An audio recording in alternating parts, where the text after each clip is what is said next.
Hi, Ella. Cairo, Pittsburgh, Netherlands.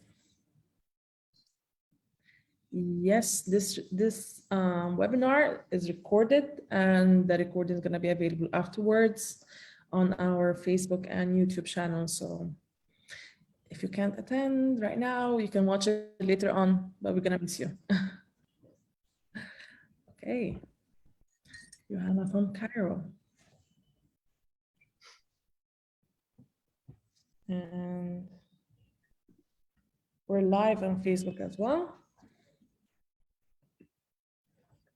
2 more minutes and we'll start.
I think we're good to go now.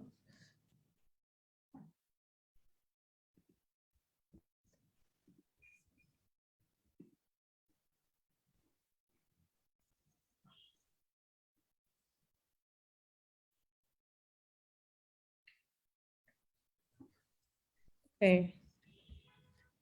Good evening, everyone, or good morning, good afternoon, depending on the location.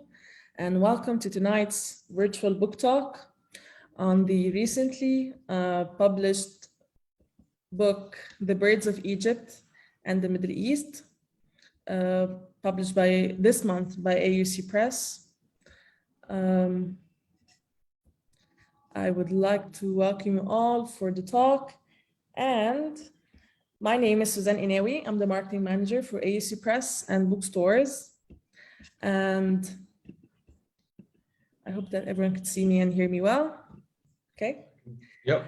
And our book talk is gonna take around 1 hour, and we will have room for Q&A throughout the session. So please make sure to type that in the Q&A box so we could see them and we don't miss them in the chat. Okay. Also for our viewers on Facebook, this is going live right now. If you have questions, type them in the comment section and we will make sure that we ask them to our moderator and speaker. We're very excited for tonight's talk and we thank you all for joining us from all over the world. Now, let me introduce you to our speakers and join me in welcoming Professor Richard Hoath, who is a leading naturalist based in Egypt, having traveled extensively throughout the Middle East. He's the author and illustrator of A Field Guide to the Mammals of Egypt, also published by AUC Press, and many other books and articles on the wildlife of the region. He's a founding member and serves on the Egyptian Ornithological Rarities Committee, and is a longtime member of the Ornithological Society of the Middle East, and is currently on the faculty of the American University in Cairo. And he's discussing today his recent publication, The Birds of Egypt and the Middle East. And our moderator for tonight is Farah Kamel. Hi, Farah. Farah is a partner and the current manager of Dayma, and which is a social enterprise that designs and facilitates eco-educational programs to help build a community of environmental stewards and biomimics who are innovators inspired by nature. Thank you, Farah, for moderating this talk and for joining us. And I'm gonna leave now the floor to you. It's my absolute pleasure. I've been talking about doing this with Khaled for a while now because I was so excited that a new bird guide was coming on because your last one was used so much in our journeys. And I was delighted to find out that Dr. Richard Hoath would be the one that would be authoring it. So thank you so much, Professor Hoath, for agreeing to do this talk. And my pleasure. My pleasure. And I hope you've inspired quite a few people in our network. So what we're gonna do today, I hope, is speak to you mostly about your work, both books. I've got both over here. The bird one that you guys just published, and your Mammals of Egypt one. I encourage everyone to send us questions so that we can fuse them into our conversation. Your bio says that you're one of the foremost naturalists in Egypt. I know that the definition for most of us is very vague, and I was wondering what you think a naturalist is, and how does one become one? I don't think you actually become a naturalist. It's there within you. And in my preparation for today, I'd like to share something rather special with you.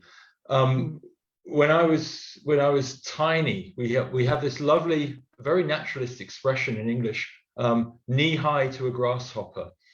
It means we're very small. So I'd be sort of 4 or 5 years old, and my grandfather gave me a book, and I still have that book with me today, and it's an observer's book of birds. Guide. How cool! And he gave me this to me when I was about 5 or 6 years old, and it's full of paintings and pictures of the birds that you can find in the UK. And it amazed me, because I looked at this book and I looked at the pictures, and then I could go outside into the little garden. We didn't have a big garden, it was a little garden, and I could recognize the birds that I saw in that garden and identify them and learn all about them from this book. And it's an enormous privilege to take that through decades to arrive now at publishing my own book, The Birds of Egypt, for this country. But there's also another bit of serendipity, if you like. And this will be the first slide, I think, Khalid.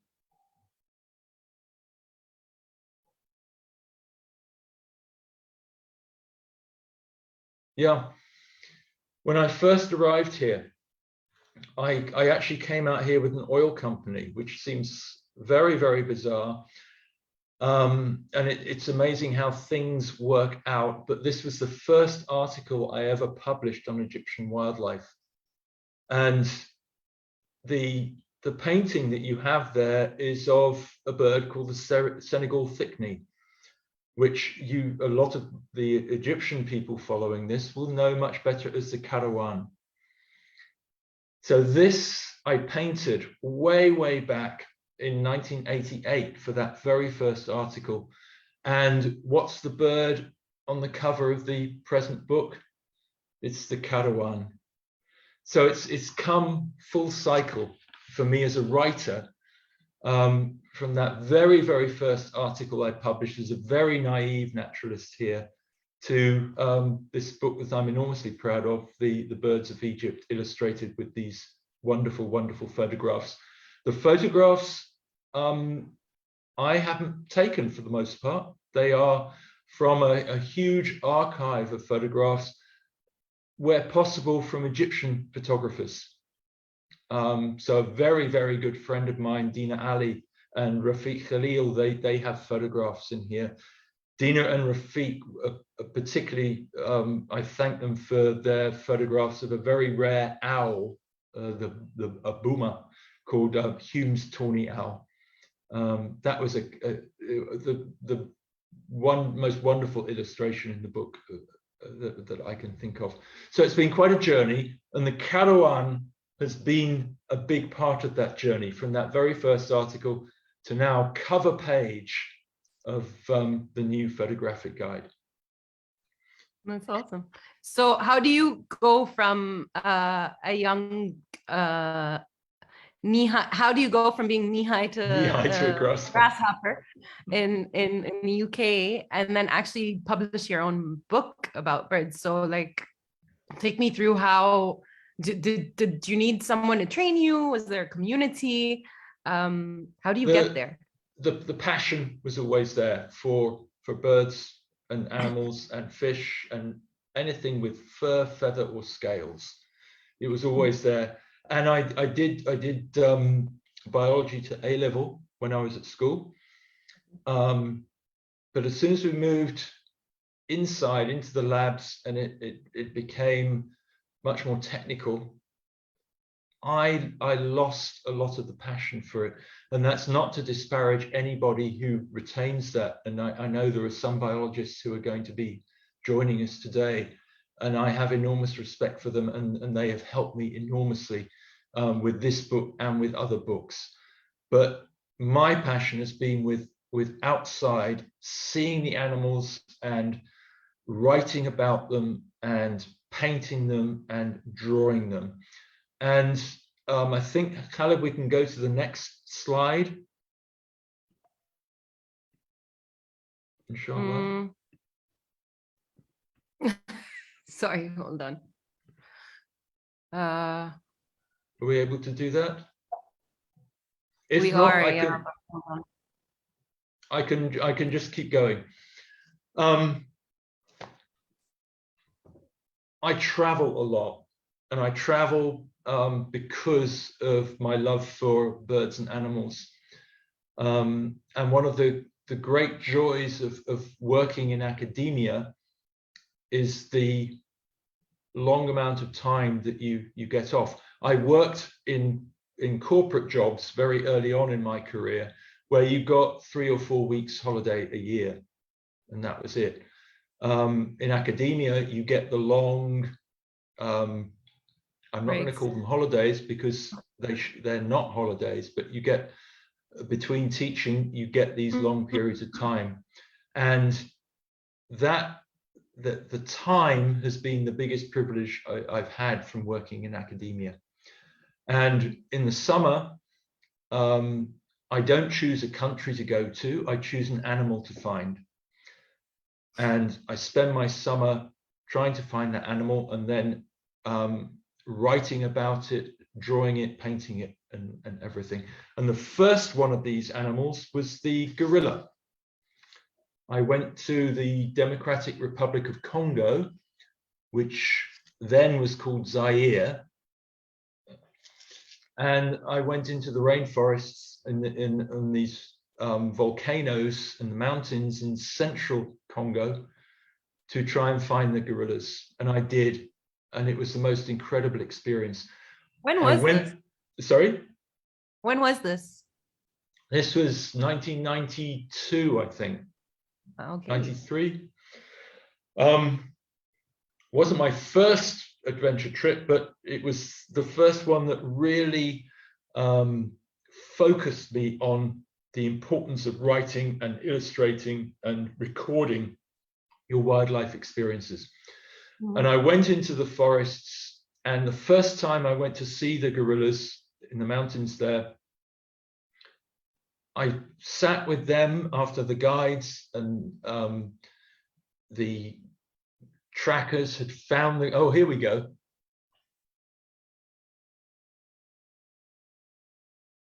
Next, yeah, that's what it looks like from a photograph.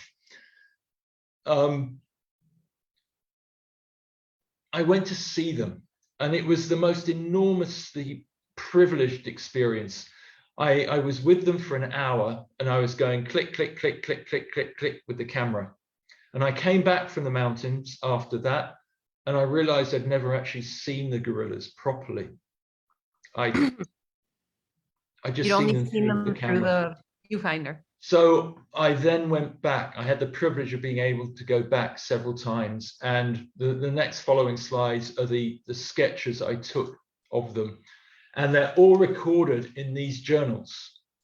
So each of these journals, from the 70 countries that I've been to, hundreds and hundreds of pages, and these are photographs, these are sketches of the animals that I've seen.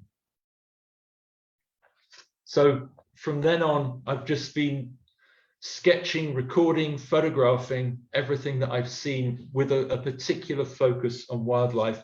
And the sketches, they then become finished art pieces. And this is one of the gorillas. Yeah, that one's my favorite. One of the female gorillas. So this is the sort of journey. You know, I've just spent this wonderful epic voyage of living my dream of seeing all of these animals that you normally just see in zoos. I've seen them in the wild. And the mammal guide came out of that because I wanted to do the same for Egypt. When I came out to Egypt all those years ago, nobody was doing this. In the UK, the RSPB, the Royal Society for the Protection of Birds, has over 1 million members. The first time I went out with the Ornithological Society of Egypt, there were 6 members. 6 members? Sorry? Was it all people you already knew? Pretty well, yes. So I wanted a field guide to tell me what mammals I was seeing, what birds I was seeing. A wonderful, wonderful naturalist and academic, Sharif Bahaldeen, who was one of the peer reviewers of the bird book. Mm-hmm. He was one of my mentors in Egypt. He showed me the way. And his book, The Common Birds of Egypt, illustrated by his own paintings, is still available. But it was fabulous. And so after I'd published these articles, I then went ahead and put a proposal to AUC Press for my first book, which was a book called Natural Selections. I've got a copy here with a lovely picture of a fox on the front. And on the basis of that, I was then approached to write a field guide to the mammals. And they approached you. Were you approached from the press? It was mutually. They knew what I'd done, so they wanted to know what else I would like to publish after Natural Selections. I had a very clear idea of what I wanted to do. I wanted to do the mammal guide.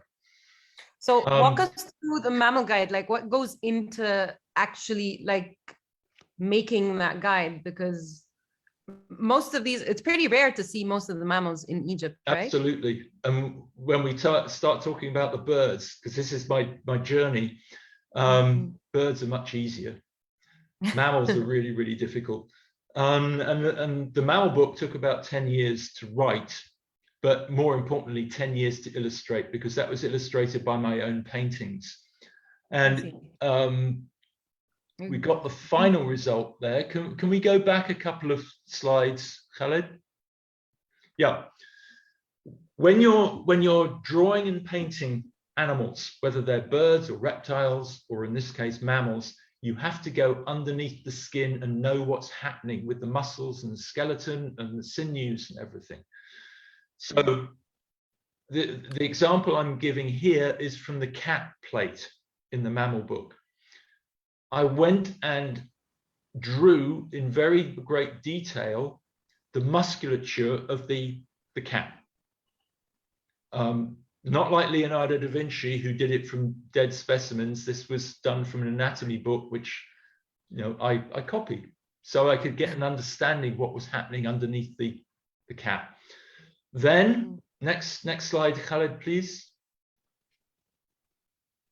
Then I went to, where possible, responsible zoos and organizations to draw the animals in as near wild context as I possibly could. And this is a sketch of a jungle cat or swamp cat from an organization in Britain that rescues wildcat species from the illegal trade. So this was a swamp cat. absolutely beautiful. And it's found in Egypt, in Fayoum, in the Delta, and in the Nile Valley, down at least down to Luxor. So I knew the anatomy of the cat. I knew it inside. I sketched them from life in where I possibly could.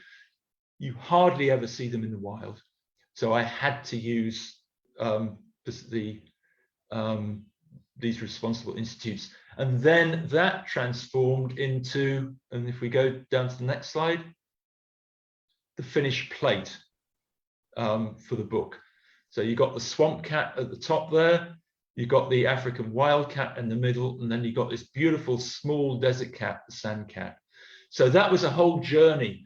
That book would not have been published. AUC Press were very honest with me. They said, if you want this book published, we're happy to do it, but you have to have it illustrated. I took on that challenge. So you had to do it yourself? I took on the challenge and did the paintings myself. The current guide is different. This guide is to the birds. What's the next slide, Khaled? Where are we going? I can't remember the order. Oh, here we go. Here's a bird. And again, for a naturalist, it is seeing and identifying these birds in the wild and knowing what makes them tick. And that my narratives, my writing of the field guide would not have been possible without all of that experience. That goes into my paintings. So this is of a wonderful bird called the purple gallinule, purple swamp hen, as it's more recently known. And I think you'll agree, it's a dramatic bird. Yeah. But you have it so close to Cairo. Yeah, we've been really lucky with our go on a felucca, go from TGI's at the felucca place in Mahdi. Yeah. And they'll take you around the reed beds on this island just in the river, and you'll see this white backside disappearing into the reeds. This is this wonderful bird, the swamp hen. Yeah. What I had to do for the new book, the guide to the birds, was to find the photographs, and photographs that were sufficiently good and clear for a reader to identify them in the field.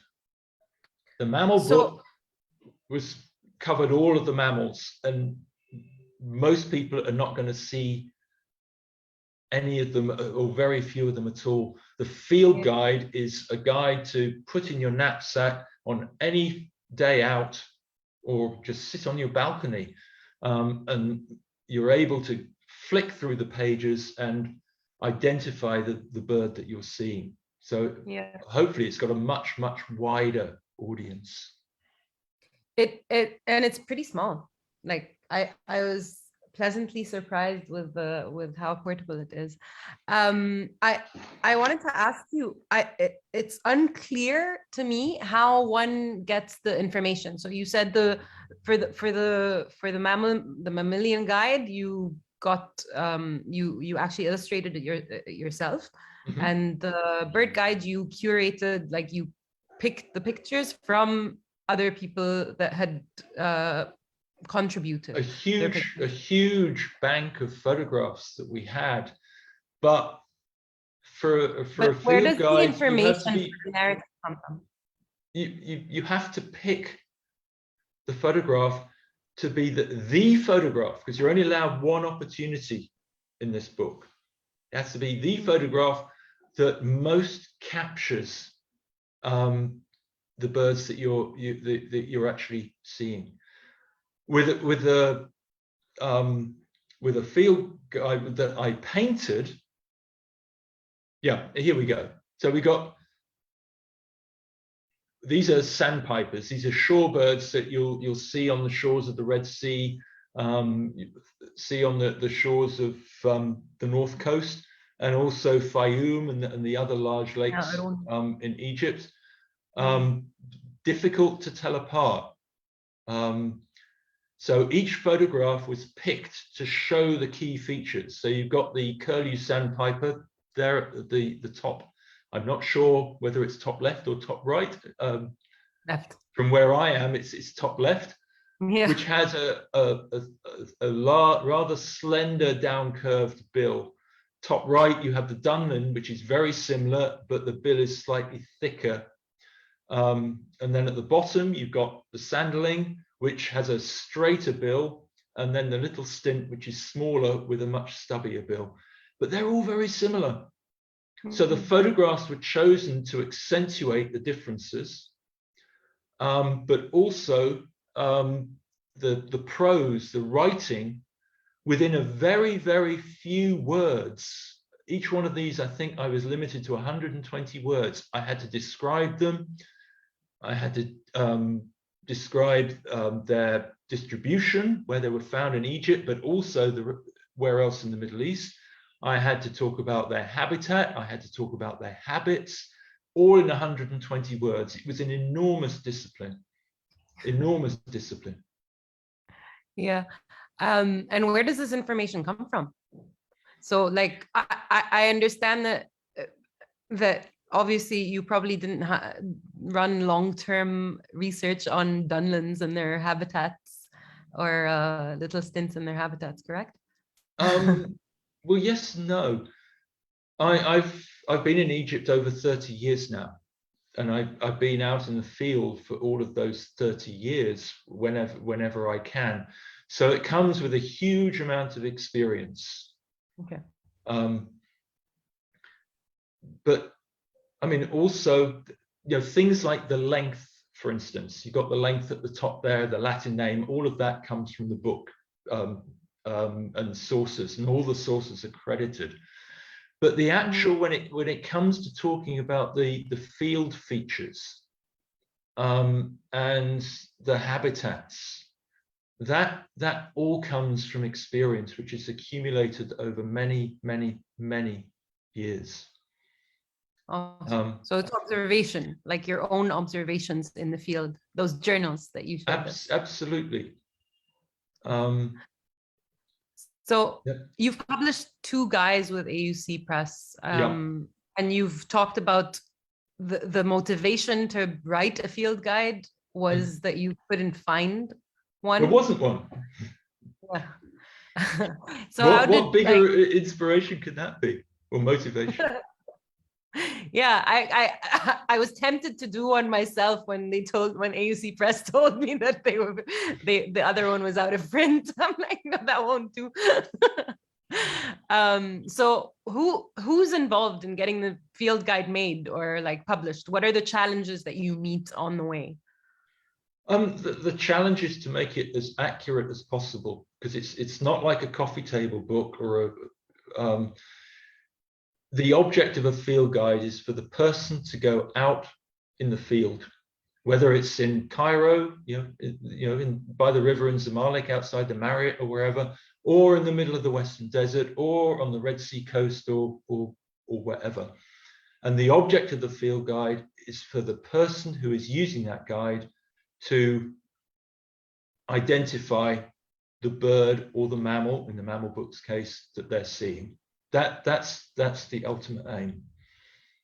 One of the special things about Egypt, though, which I put in the introduction to the bird book especially, is that this isn't a legacy of 100 years or 200 years of people watching birds. The birds, you go to Saqqara and the tombs of Idud or Mereruka, and you see on the tomb walls there these incredibly accurate representations of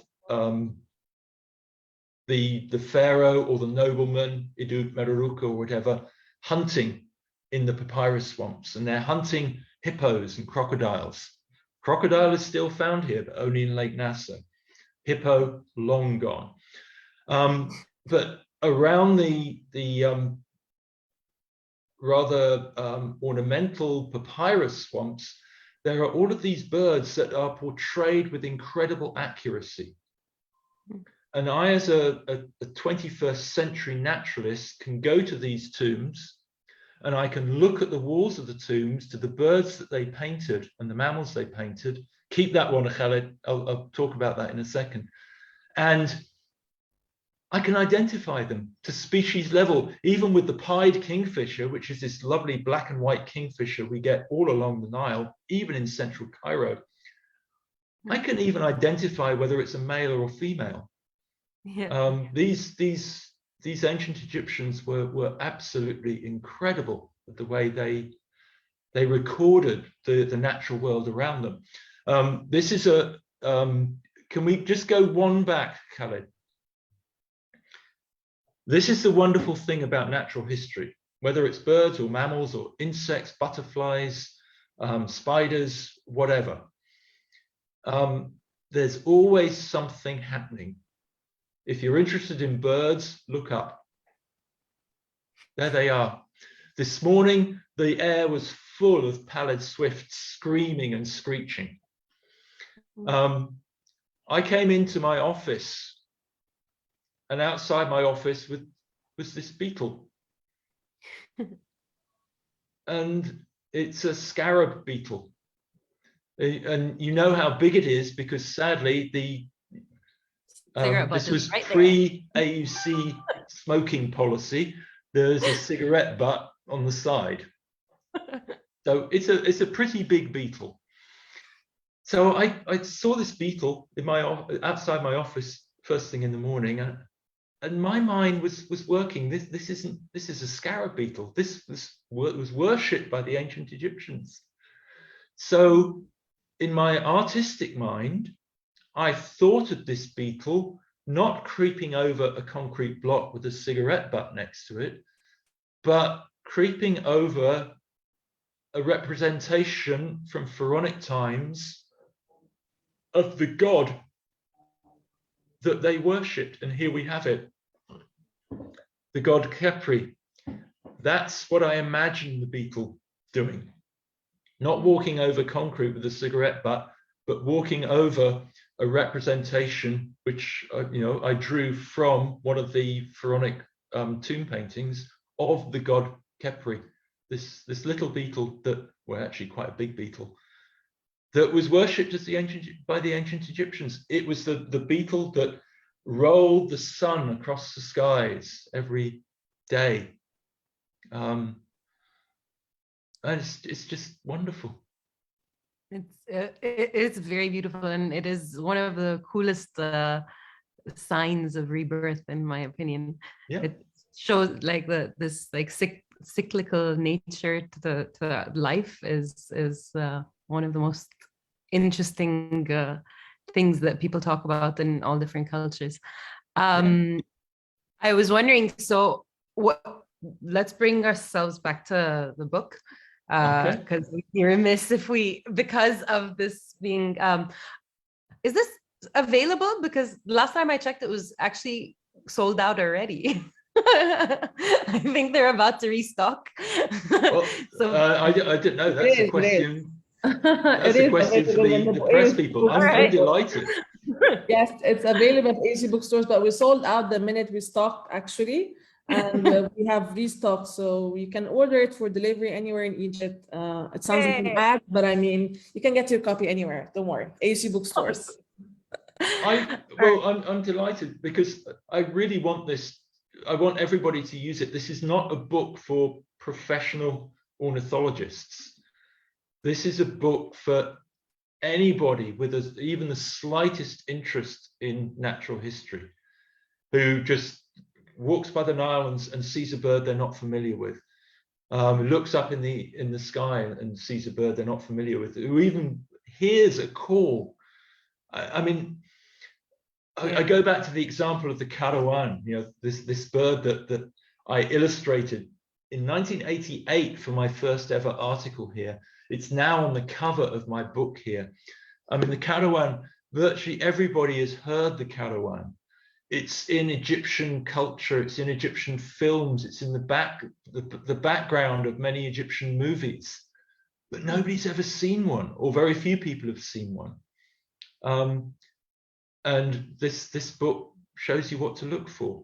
If you want to find the Karawan, one of the best places, by the way, is to go to the Gezira Club at night. And on the golf course, they're out there feeding. They're a nocturnal bird. So I want this book to be used by anybody who has the remotest interest in natural history. And it's quite easy to use. So actually, like when we use it in the field, what we do is mostly trying to get people to interact and observe. And I'm very different. You could not get me to flip through a guide without external stimulation. And then, but on the other hand, some of our journeyers, we posted a picture on Instagram. One of our younger journeyers this week was copying, like was finding very interesting birds inside the book and illustrating them herself, like sketching them. I think one of the things that will surprise people is what's that one you're showing, Farah? The one that she was drawing was the African skimmer, which I've never seen. Like I had never seen this before until there's a group on Facebook called Birds of Egypt, Birding Egypt. And someone, I think it was actually Dr. Sharifa Haddin that posted a picture, a very fuzzy looking picture. And I was like, wait, what's that? I've never seen that. And it came out in the book, and it's quite a striking bird. Very funny looking. Yeah, but it's also an amazing bird. It's the only, the skimmers are a very small group of birds. We have the black skimmer in the New World in the Americas. We have the Indian skimmer, and we've got the African skimmer, and this is the one in my book. It only is found here right in the south and breeds sporadically on sandbanks and Lake Nasser. But if you look at it carefully, the lower bill is much longer than the top bill, and that's because when it hunts, it cruises through the water. That's the upper bill. This is the lower bill. Cruises through the water as soon as it picks up a fish, because the lower bill is going through the water. It flicks it up and captures it. And it's one of the fastest reactions in the animal world. So there's a story behind each one of these birds, but also just how beautiful some of these birds are. Yeah. Let's have a look. Yeah, look at some of these. Yeah. That's the European bee-eater. Even if you're in central Cairo, and if you're on the new campus at AUC, yes, I see it all the time. April the 23rd, you can almost nail it down to a date. These bee-eaters will be flying through. They're heading from sub-Saharan Africa through to European breeding grounds. And they have a very distinct whirring sound to them. Well, it's this hear them before you crew, and you look up. You can't see them at first. You look up, and there they are. Fabulously beautiful, turquoise and yellow and chestnut, and there's this black bandit mask. What else do we have here? The hudhud. Everybody's familiar with the hudhud, the hoopoe. And in virtually every language where the hudhud is found, its name comes from its call. Hoopoe, hudhud.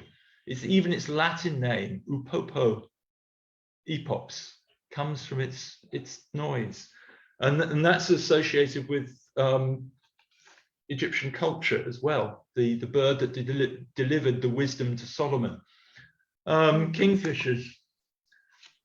Where's my favorite kingfisher? I've got to get my favorite kingfisher. When we're on the Nile, and then there's a sudden flutter of turquoise. That's it. That's so the white, exciting the to point out. Kingfisher. And one of my paintings is of that as well. Here we go. White breast. And that was painted, if you look at the background, it's perched on a TV aerial. And that's because in the middle of a city of 23 million people. It was 23 million yesterday, probably 24 million today. In the middle of a city of 23 million people, I'm seeing this from my balcony. I mean, for me, that's just extraordinary. It is we are super lucky, to be honest. The Nile is so giving every single time we go out on it. Yeah. And well, I want to do one of these trips, Farah. Please, that would be so excited. We're working on this, okay? Good. Don't ruin the surprise we have. Yeah. But we've had a question from one of our followers on Facebook, actually, that's asking, what's the hardest bird to find or most challenging bird to find or observe in the wild in Egypt, I guess? Yeah, which also links with one of the questions we have here, because Mahmoud said that he's been trying to sketch birds, but they won't stand still long enough. So you told me that you have been sketching, and we were wondering, where do you sketch from? I'll tell you, I'll show you the easiest sketch I've done. The easiest one? The easiest sketch. Was it dead? Dead bird. When I was doing the mammal guide, in the eastern desert and in South Sinai and in Sinai, there is this desert lynx, like a bobcat in the States. Beautiful, with very long ear tufts. Yeah. And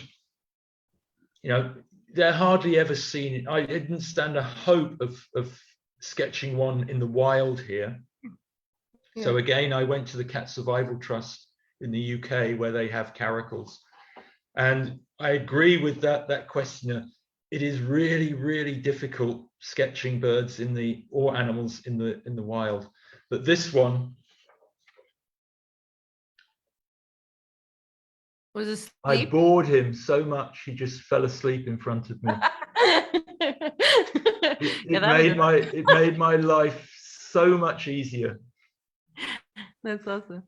But that very rarely happens. You have to do lots and lots of sketches, and you can put together the parts of them that go right from each one to build up like a melange of the separate elements that have gone correctly. But so your advice is to kind of do the research, right? Well, if you want to sketch, just sketch as much as possible. I've got some from Australia here. So did you, before you got this proficient at it, were you sketching from photographs? No, I do sketch. I do for finished pieces. I have to refer to photographs to get the absolute detail, but I much prefer to sketch from life. Here we go. So these are sketches of fur seals from Australia. They look like they're posing. They are. They're sexy, all sinuous and curvy. Very, very lovely. And I've got pages of them. And none of them works completely as a finished piece, but you get lots and lots of sketches and you put together the elements that work, which is, how the gorilla portrait worked out. I took lots of sketches of the gorillas and I put them together to make this final. This is just a pencil drawing. It's not a painting, it's a pencil drawing. So it takes a lot of observation and a little bit of imagination, yes? A lot of observation and, hard work. You're not going to go out there and do the perfect sketch, just as you're not going to go out there and get the perfect photograph. With the photographic guide, it was really difficult to go through all of these photographs from all of these different photographers and try and find that one photograph that summed up that species of bird in one image. Mm-hmm. Really difficult. Yeah, I can imagine a A lot of birds are much harder to identify, especially when they don't have their wings spread out. Well, Like, we call them LBJs. These are the larks and warblers. LBJ stands for little brown job. So just a basic asfour.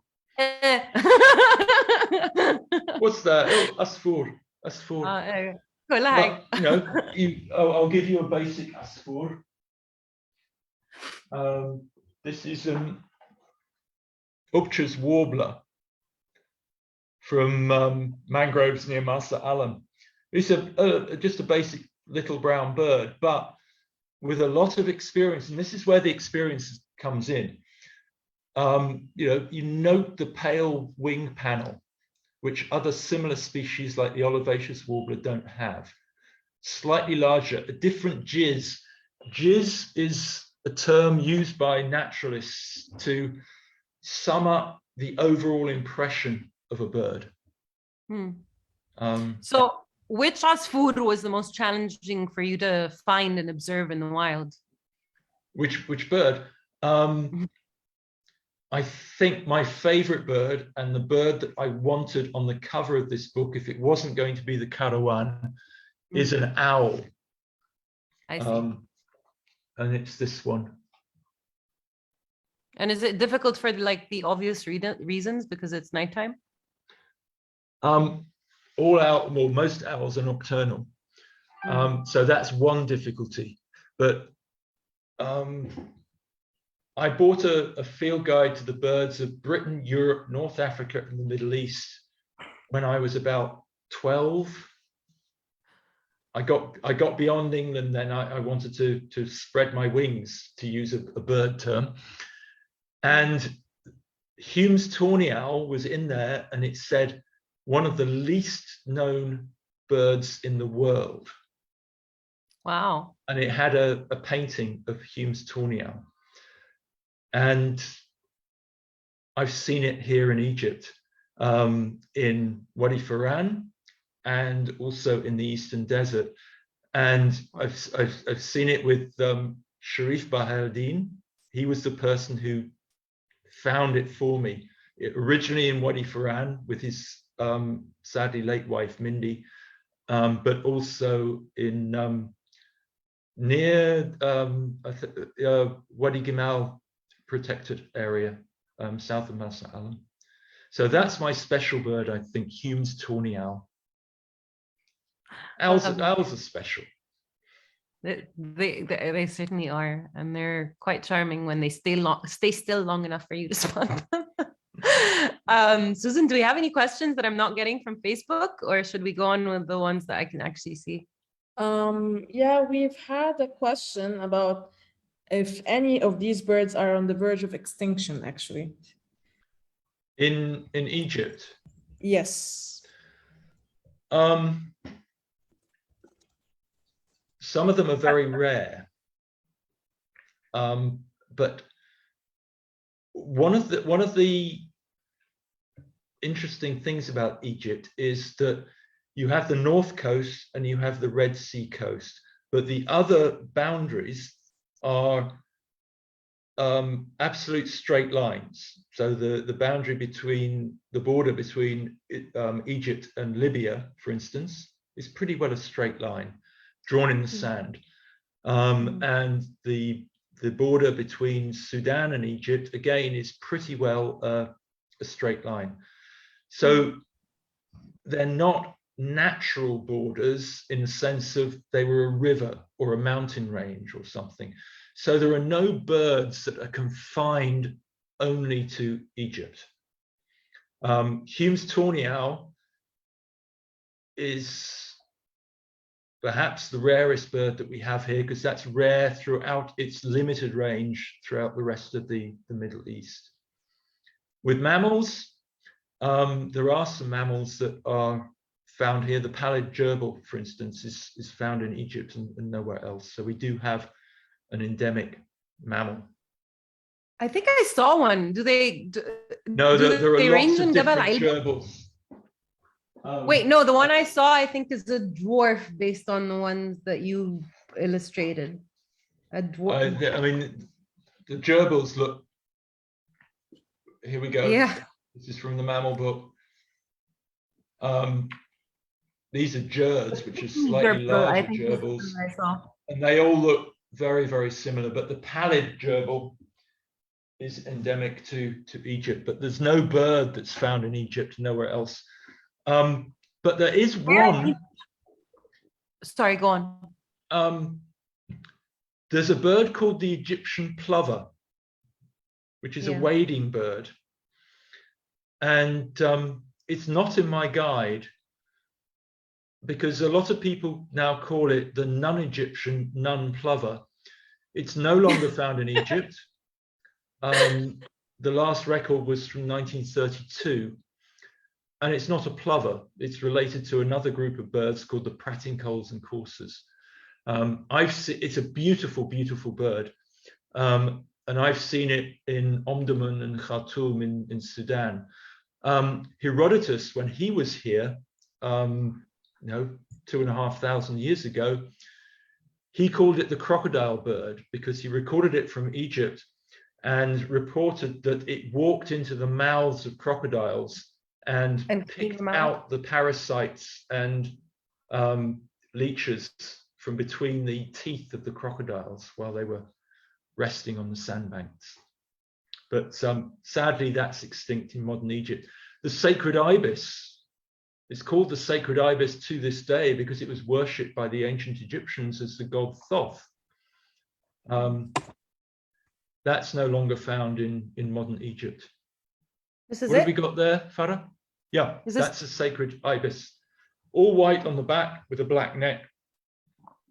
But we do have the glossy ibis, which is still found in modern Egypt. So we have an ibis here.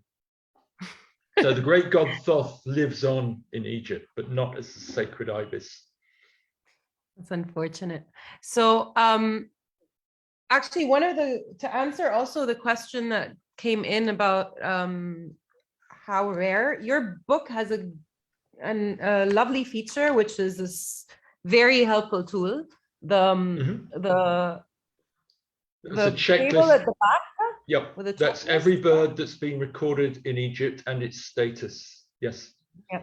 So for the people that were asking, it does list things as either near threatened or vulnerable, or if they're of least concern based on the IUCN rating. Yeah. And what I found extremely helpful was this one, which kind of tells you their status, whether they're visitors in winter or if they breed.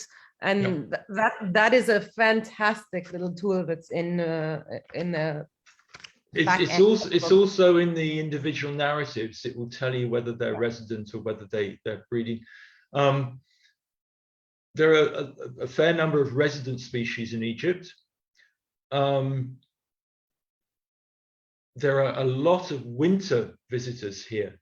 So lots of birds that breed in Europe, particularly the waders that I was talking about earlier, the curlew sandpiper, the dunlin, the little stint, etc. They come here and they spend the winter here. So that's a great place to go to Lake Karun or the North Coast, the Red Sea coast, etc., to see these winter visitors.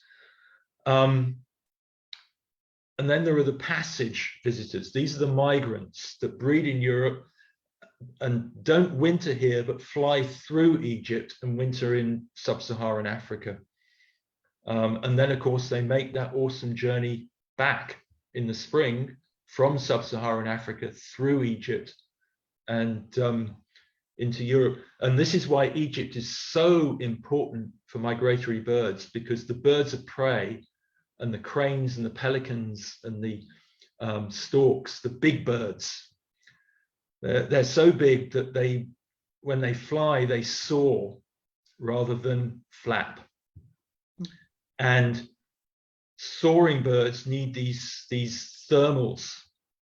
And these thermals are best found on coastal areas with cliffs, where the hot air is funneled up and the birds use those thermals to soar and gain height and then soar on to their next destination. And Ein Sukhna in March and April is absolutely superb for birds of prey, the eagles, the hawks, the buzzards, the falcons, and also the storks and pelicans and cranes. So that actually brings us to one of the questions that came on through Facebook, which is, do we know of any of how climate change might be affecting the distribution of our avian biodiversity or altering its abundance? Yes. Not so much in Egypt yet, but certainly in Europe, where a lot of Egypt's migratory species and wintering species are coming from, they're staying longer in Europe from anecdotal evidence, it seems. And birds from countries like Egypt, like the little egret and the cattle egret and the great white egret, are now moving northwards and are now breeding in countries like the UK and Denmark and Scandinavia, where they weren't found a couple of decades ago. Wow. Which is annoying for me, because I thought the little egret was really exotic. And, you know, I have my little egrets here when I go down to the Nile. Now I go back to London and we got little egrets in the Thames. So where's my exotic gone? Yeah. But yes, climate change, it's very complex. You know, whether short-term changes are affecting birds permanently, or whether we have to look at the longer term. But it certainly seems that birds that you would normally associate with the Mediterranean region are now moving northwards, and how that will affect migratory patterns, whether these birds won't bother moving back during migration, we don't know yet. But it's a bit scary, but a lot of work's got to be done. So another question that's come through is, what's your next project? I've done the mammals, I've done the birds. Sharif has got a superb book out with AUC Press on the reptiles and amphibians. So I'm not going to touch that. Yep. You guys are like a good 20% of my library, I hope you know. We use them so much. Like, seriously, I'm not exaggerating. They're wonderful field guides. I was wondering if like, one of the biggest problems for me as someone who's very interested in nature but very ignorant of it is... I think you're being very modest. No. Anything I have is because of these books.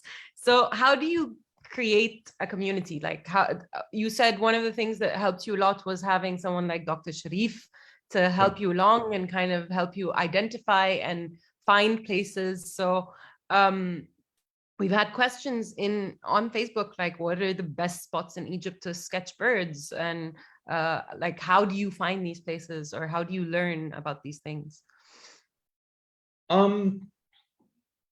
Well, I had Sharif and Mindy and other people who were very, very supportive, including just people who support you. Andy Main was a biology professor who was very supportive for my mammal book and also peer-reviewed my bird book. People like that who just encourage you. And I think, and I don't know whether Sarah El Said is in on the conversation, but she's here. Yeah, she said, not a question, but one of my fondest memories as an undergrad in 98, 99 was following Richard Hoath and his green Neva in Ain Sukhna and finding those migratory birds. It was incredible how easily you identified them. I credit my love for birds and bird watching to you. Thanks for inspiring a generation with your articles, books, and field explanations. Oh, bless her. But you find someone and if I can do that to anybody, I would, yeah. But you can't be everywhere. So, my students sometimes I lack, one of them shows a real enthusiasm, and we have this wonderful project at the university over the past few springs, where we've had a pair of falcons, kestrels, sacre, that are breeding on campus. I'm sorry, I'm Googling because someone actually sent a question about that. It's so funny that you mentioned it. Go on. Was it Mena? No, it was Nigel Nigel Fletcher Jones. Yeah. Oh, okay. Say hi to Nigel for me.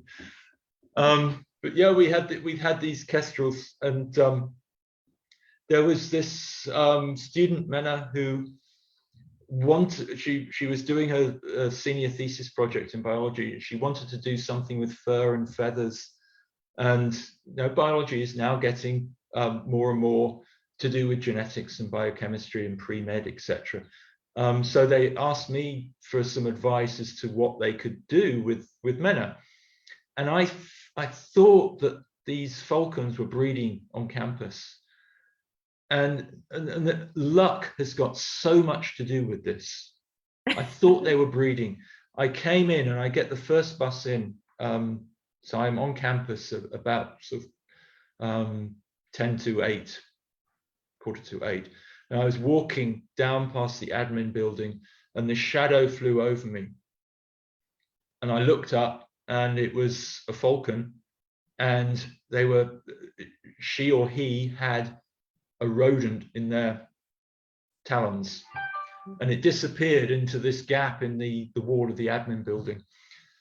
And I saw where the falcon had disappeared into, and I went into the admin building and went to the floor that I thought they were at, and went to the place where I thought he or she had disappeared into, and it was the men's bathroom on the same floor as the president and provost office.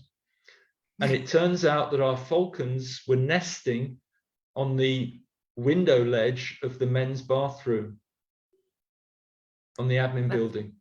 And I phoned up the president's office and the provost's office and said, look, we want to do a research project. Can you close down the men's bathroom?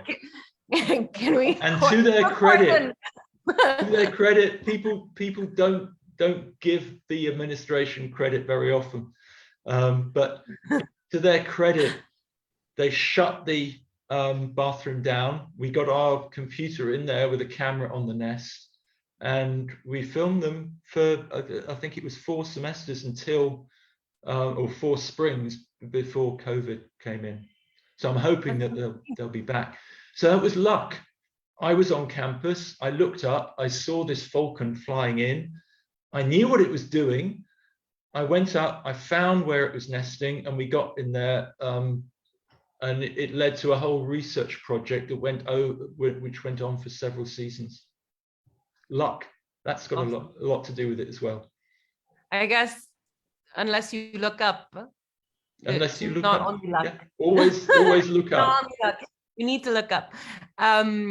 So I think we're out of time, but I would like to ask you one last question. It's a question that a friend of ours, Amr al-Hadi, you might know him. He was a ranger, and he's a biologist too. He's been spreading it around on social media, and basically it translates to, what do birds mean to you? The quick answer would be birds mean everything, but I don't like being labeled as a bird watcher or a bird specialist. I love the label naturalist, and that means birds, mammals, reptiles, amphibians, fish, insects, spiders, scorpions, anything with fur, feathers, scales. I don't know why it is that I have this intense fascination with them. So it's not what what do birds do for me. It's what does wildlife do for me, and it does everything for me. It's wonderful. When I wake up in the morning, I wake up to this dawn chorus. I know what's happening outside my building. I hear my kestrels, not the kestrels on campus. They're calling. She's giving him a hard time. That's so funny. Georgina Cole also has her kestrels across from the window. I had barn owls. I had barn owls across from me with Hala 3 or 4 years ago. They kept us up at night. The bulbuls. Oh, so you'd call each other and complain about the barn owls, would you? No. The barn owls would just keep us up because they were nesting at in the building across the street in an abandoned balcony, and it was the little ones, the chicks, yeah, all night. What a lovely way to be kept up at night. It was just wonderful. Wonderful. Richard, thank you so much for a lovely evening. It really is one of the most exciting things. I don't think I'm ever quite as quiet as when I'm listening to a naturalist talk about their experience.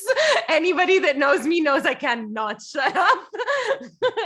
So and in my, I am hoping that you will be working on a fish guide soon, since apparently Leaf's cornered. I think in the for morning, other scales.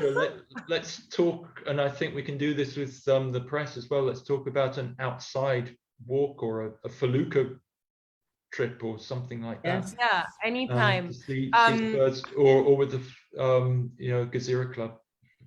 Yeah, we're gonna be, us as Dayma will definitely be posting about our next birding. We're also going to be part of El Guna's Earth Week.